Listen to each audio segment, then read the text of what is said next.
आम्हाला साहेबांना भेटायचं आहे. आबा कामात आहेत. हो दादा बंद करा ते. बंद कर. बंद करा की हो करा की बंद. मॅडम. अहो पण त्यांच्यावर गंभीर आरोप झालेले आहेत. ते समोर आलेच पाहिजेत. हे बघा ज्या टायमाला आबासनी वाटेल तेव्हा समोर येतील. आता निघायत ना सगळे. अहो आम्हाला त्यांचं म्हणणं ऐकून घ्यायचं. आम्ही परत कसे जाऊ? आम्ही काय आमंत्रण दिलं होतं म्हणणं ऐकून घ्या म्हणून. जसं आल्याचं तसं निघायत ना. आरोपांना घाबरून ते लपून आत बसलेले असं समजायचं का आम्ही? काय समजायचं ते समजा. खऱ्या खोट्याचं एवढं असतं की नाही तुम्हाला तर रक्काना भरून लिहिलं नसतं. खरं काय ते जाणून घ्यायचा अधिकार सगळ्यांना आहे. बरोबर आहे ना? हो बरोबर आहे. सगळ्यांना अधिकार. आबा निर्दोष आहेत आणि हेच खरं आहे. आम्हाला ते त्यांच्याकडूनच ऐकायचंय. हो त्यांच्याकडे ऐकायचं आहे.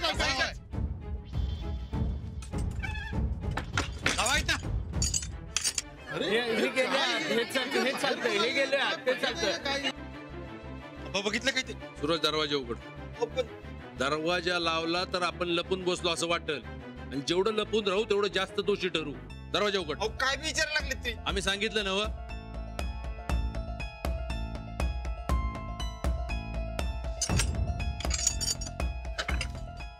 सूरजदा कुणाला आत येऊ देऊ नका प्लीज. साहेब आपल्याला बातम्या बघाव्या लागतील.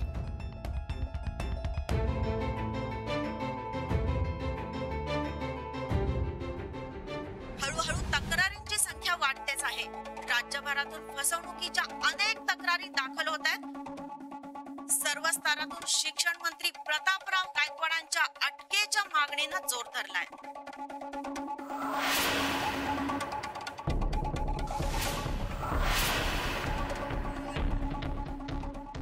शिक्षण खात्यातला आजवरचा सगळ्यात मोठा भ्रष्टाचार म्हणावा लागेल. आता या भ्रष्टाचाराचे आणखी किती बळी पडणार हे लवकरच कळेल. हे सरकार फक्त पैसे खायलाच निवडून दिलंय असंच वाटतंय. सामान्य जनतेनं यातून एक चांगला धडा घेतला पाहिजे. आपण निवडून दिलेले नेते आपला कसा विश्वासघात करतायत हे लोकांना समजलं पाहिजे. अशा भ्रष्ट सरकारचा आम्ही विरोधक म्हणून कडक शब्दात जाहीर निषेध करतो.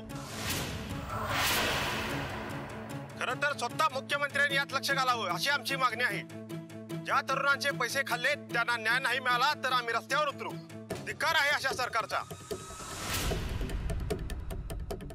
एकूणच सर्व स्तरातून निषेध होणाऱ्या या घटनेबद्दल, या आरोपांबद्दल खुद्द शिक्षण मंत्र्यांचं काय मत आहे हे जाणून घ्यायची सगळ्यांनाच उत्सुकता आहे. पण प्रतापराव गायकवाडांची प्रतिक्रिया अद्याप आम्हाला मिळालेली नाही. लवकरच ते जनतेसमोर येतील अशी अपेक्षा आहे.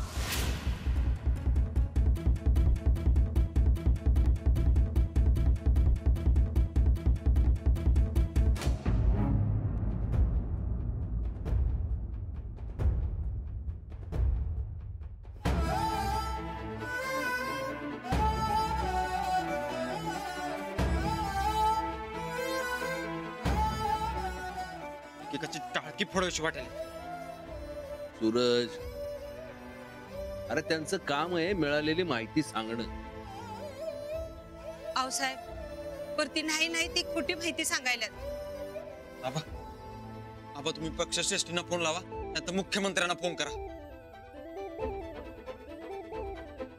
हे प्रकरण खरंच लय वाढत चाललंय हो. जोंधळे साहेब काय झालं? साहेब मुख्यमंत्री दौऱ्यावर आहेत, त्यांचा संपर्क होत नाही. मग पक्षश्रेष्ठींना फोन लावा. होय साहेब. नमस्कार साहेब, साहेबांना बोलायचंय.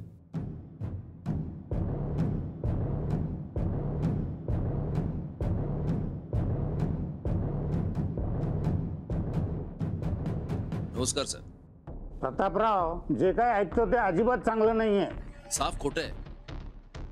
माझ्या खात्यात 1 रुपयाचाही भ्रष्टाचार मी खपून घेणार नाही. मान्य आहे, पण बातम्या काय येत आहेत? काल फक्त 1 केस होती, आता 50 केस दाखल झाल्यात. आकडा नुसता वाढतच चाललाय. हा विश्वास कसा ठेवायचा आम्ही? साहेब मी मुंबईला येऊ का? तिकडे येऊन या सगळ्या प्रकरणाचा मी छडा लावी. काहीही गरज नाही. आम्ही इथली परिस्थिती सांभाळतो, तुम्ही तिथली परिस्थिती सांभाळा.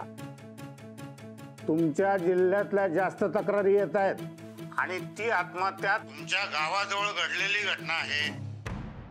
काहीही करा आणि परिस्थिती नियंत्रणाखाली आणा. ठीक आहे सर. आणि हो, सध्या मीडियाला कुठलंही स्टेटमेंट देऊ नका. साहेब पण पत्रकार आले त्यांना काय सांगू? तुम्ही समोर जाऊ नका, काही सांगायची गरजच भासणार नाही. सांगितलंय तेवढं लक्षात ठेवा. पक्षाची प्रतिमा डागाळणार नाही एवढी काळजी घ्या. ठीक आहे साहेब.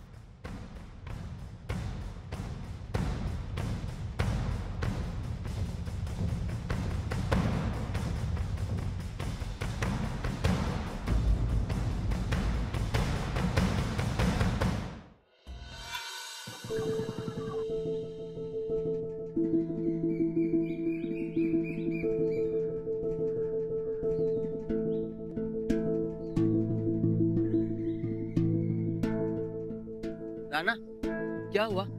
तुला काय करायचंय? तुझं काम कर की.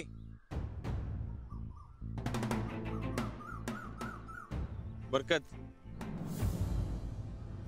बरकत ऐक की, इकडे ये जरा.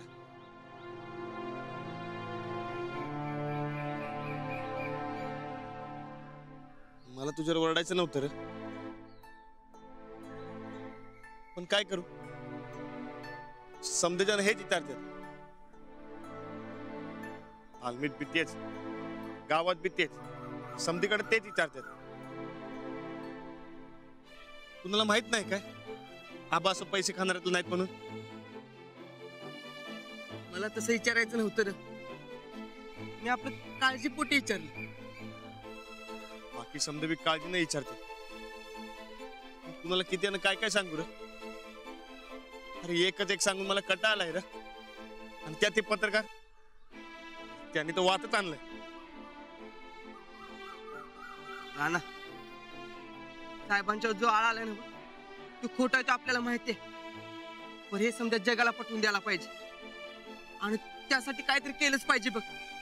मग पार मुंबई दिल्ली पर्यंत जायला लागलं चालत, पण काहीतरी केलं पाहिजे.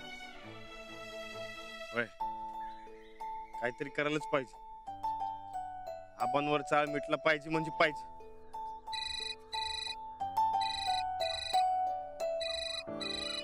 हॅलो, कुठे आहात तुम्ही? मी शेतात आहे. तुम्ही? मी शाळेत. मी असं ऐकलंय की काय? मी असं ऐकलंय की आबांना अटक म्हणजे अटकेची मागणी होती सगळीकडनं. झाली तरी आपण होऊ द्यायची नाही. आणि तुम्ही काय बी काळजी करू नका, मी असं होऊ देणार नाही. हो, आपल्याला माहितीये खरं काय ते. आणि जर खोटेपणा घेऊन कोण अटक करायला आलं तर ते आहेत आणि मी आहे. काय बी झालं तरी मी आबांना अटक होऊ देणार नाही म्हणजे नाही.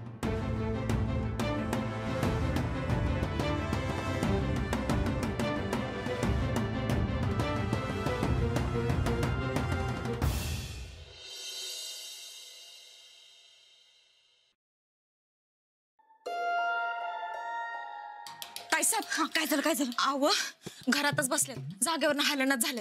पत्रकारांकडे गेलं नाहीत बाय? आव नाही, आणि जाण्याची काही लक्षणं बी दिसत नाहीत. चंदे, तू नीट बघितलंयस ना?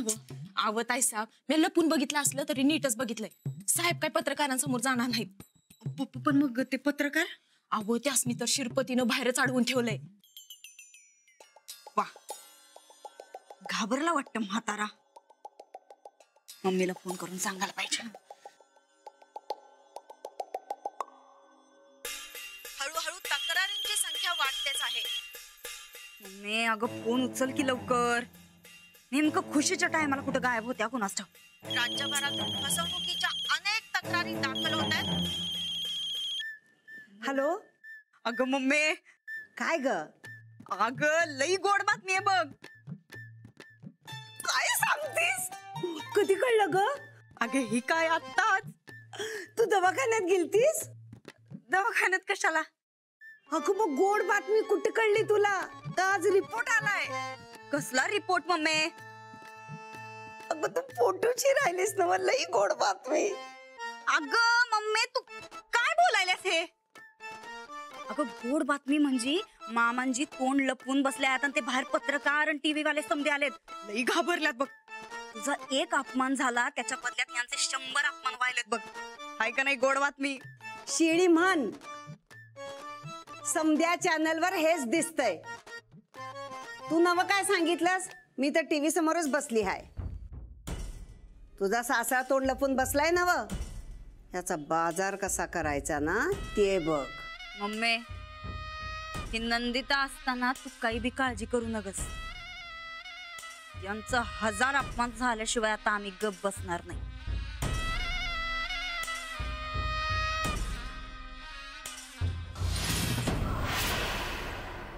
येणार आहेत मज्जा करायची.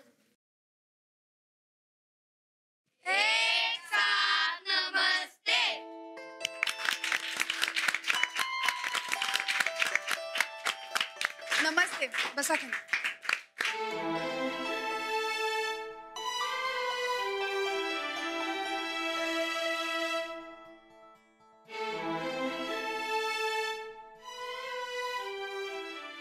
बाई तुम्ही शाळेत परत आला, 1 नंबर काम झालं बघा. वय आम्ही तर रानाला धमकीच दिली होती, तुम्ही आला नाही तर तांगडच तोडणार म्हणून. बाई तुम्हाला एक विचारू काय, ते टीव्हीला बातम्या चालल्यात ते कसले आहेत? वय गावात पण न्यूज वाली फिराल्यात आणि सगळ्यांना साहेबांबद्दल विचाराल्यात बघा. तुम्ही तिकडे लक्ष देऊ नका.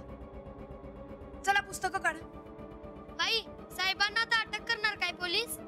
नाही साहेब असं करणारच नाहीत. पुस्तकं काढा. पान नंबर 32.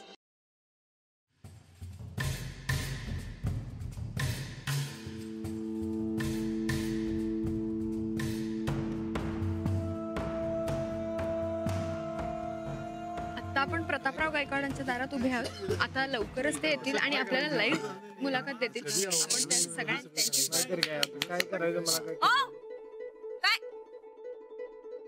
काय कॅमेरा जरा असं वरती घे वरती. हा चांगलं दिसतोय ना आम्ही? अरे भय काय भय, घे खाली कॅमेरा. अरे तुला काही वेगळं सांगायचं का काय? खाली घे कॅमेरा. अरे काय चाललंय काय? हा कसला गोंधळ चाललाय ह्यो समजा. इथं घरात काय महाप्रसाद ठेवलाय काय? चला जावा आपण आपल्या घरला. चला निघा. अहो मॅडम, आम्ही साहेबांची मुलाखत घ्यायला आलोय. साहेब म्हणजे काय तुमचं नोकर वाटलं काय कधी बी मुलाखत द्यायला?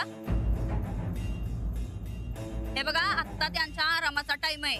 उगा कुणी बी त्यांची झोप मोड करू नका. चला निघा. अहो अख्ख्या महाराष्ट्राची झोप उडून ते बरे आज झोपले, बाहेर पडून देता ना. एकदा सांगितलेलं कळत नाही काय तुम्हासनी? आता जर ऐकलं नाही तर नोकरांना बोलवून हाकलून देऊ. ओ अशी दंडशाहीची भाषा तुम्ही वापरू शकत नाही. आम्ही पत्रकार आहोत. मग काय सत्कार करायचा काय तुमचा? आम्ही याचा निषेध करू. सगळ्या जगाला सांगू तुमची अरेरावीची भाषा. हो हे बघा आमच्या मामांचे नियमासनी जे सांगितलंय ते हे बघा आता पतूर हात जोडून 100 वेळा सांगितलं तुम्हासनी. आता परत एकदा सांगतो, आमच्या मामांचे त्रास देऊ नका. ते आता काही बी बोलण्याच्या मनस्थितीत नाहीत. पत्रकारांशी कुणी बोलायचं नाही असं आम्ही सांगितलं होतं, तरी तुम्ही का आला तिथं? अहो मामांजी काय नाही ते बोलायलेत बघा. ही समजी तुमच्या विषयी. ते आमचं आम्ही बघू. अहो पण हे समजा तुमच्याच काळजीने सांगायला होतो. आमची काळजी घ्यायला आम्ही समर्थ आहे. तुम्ही तुमच्या खोली जाऊन आराम करा. जावा. आमचं तर तुम्हाला कधी काही पटतच नाही. आम्ही काळजीनं करायला जातो आणि कायम आम्हाला या घरात घालून पाडून बोललं जातंय. आज जावा म्हणून सांगितलं ना. ठीक आहे जातो. तुम्हाला कायम आमच्या वागण्यात खोटच दिसत्या. जातो आम्ही जातो. माफ करा मंडळी, तुम्हाला त्रास होतोय. अहो साहेब, अशी भाषा बरोबर नाही. त्यांच्या वतीनं आम्ही माफी मागतो. काळजीपोटी झाले. साहेब, सकाळपासून वाट बघतोय तुमच्या बोलण्याची. अजून किती वेळ वाट बघायची आम्ही? तुम्हाला जर समोर यायचंच नव्हतं तर तसं आम्हाला स्पष्ट सांगायचं. अहो तसं काय नाहीये. जर तुम्ही काही केलंच नाही मग समोर काय येत नाही? अहो पक्षाचे काही नियम असतात. साहेब, पक्ष जनतेसाठी निर्माण होतात आणि जनतेला सर्व सत्य जाणून घ्यायचा अधिकार आहे. आणि साहेब, जनतेपेक्षा पक्ष मोठा नाही.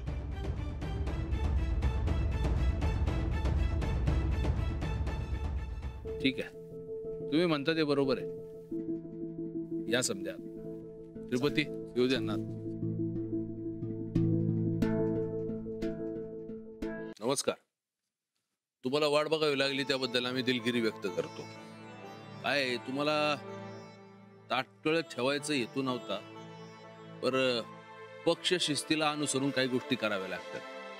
आता तुमचं म्हणणं आम्हाला मान्य आहे की जनतेला माझं मत जाणून घेण्याचा अधिकार आहे, तेव्हा तुमच्या प्रश्नांना उत्तर द्यायला आम्ही तयार आहे. जे मनात असेल ते विचार. साहेब, तुमच्यावर जो हा भ्रष्टाचाराचा आरोप आहे त्याबद्दल काय तुम्ही सांगाल का? माझ्यावर झालेला आरोप खोटा आहे. मी कुठलाही भ्रष्टाचार केलेला नाही का कुणाकडून पैसे घेतलेले नाही. म्हणजे हे विरोधकांचं कारस्थान आहे असं म्हणायचंय का तुम्हाला? नाही, सध्या तरी तसं काही दिसत नाही, पण विरोधक ज्या पद्धतीने याचं भांडवल करतायत ते चुकीचं आहे. सर, जर तुम्ही म्हणताय की तुम्ही कोणताही भ्रष्टाचार केलेला नाहीये, तर मग हा भ्रष्टाचार केला कोणी?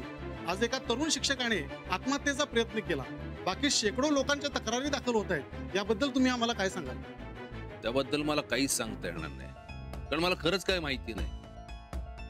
म्हणजे त्या सगळ्या तक्रारी खोट्या आहेत का? नाही, एवढ्या तक्रारी येत आहेत म्हणजे त्यात काहीतरी तथ्य आहे. म्हणजे तुम्ही भ्रष्टाचार केलाय असं मान्य करताय का तुम्ही? मी असं कधीच म्हणालेलं नाही. पण तुम्ही मान्य करताय की शेकडो तरुणांची फसवणूक झाली आहे म्हणून? त्यात तथ्य आहे, पण खरं काय आहे हे बाहेर येण्याची वाट बघितली पाहिजे, आणि खरं काय आहे ते आम्ही लवकरच जनतेसमोर आणू. शिक्षकांच्या नेमणुकीची लिस्ट जाहीर झाली होती, त्यावर तुमच्या सह्या आहेत असं आम्हाला समजलंय. अशी आम्ही कोणतीही लिस्ट जाहीर केलेली नाही. जी यादी जाहीर झालेली आहे ती तांत्रिक चूक होती. तुमच्या सुनबाई सुद्धा शिक्षिका आहेत, त्यांची नेमणूक पण तांत्रिक चूक होती का? तुम्हाला जे प्रश्न विचारायचे आहेत माझ्याबद्दल विचारा. माझ्या कुटुंबाला याद घ्यायचं काही कारण नाही. हे मी सांगतो.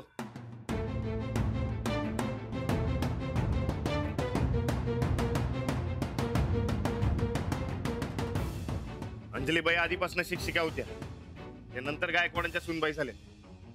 साहेब, तुम्ही आता राजीनामा देणार का?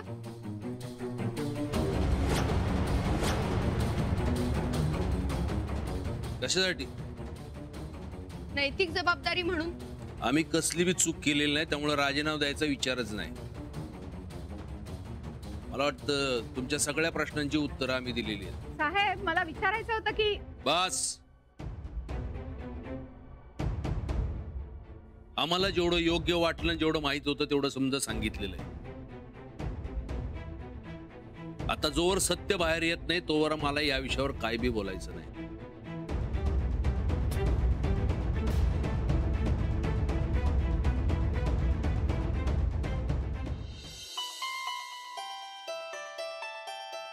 पाठक गायकवाड बाई, जरा एक मिनिट बोलायचं होतं.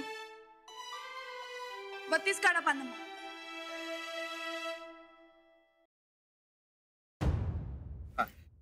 मी म्हणजे मला काही सुचत नाही. मी मोठ्या धर्मसंकटात पडलोय. आता तुम्हीच यातून मार्ग काढा. काय?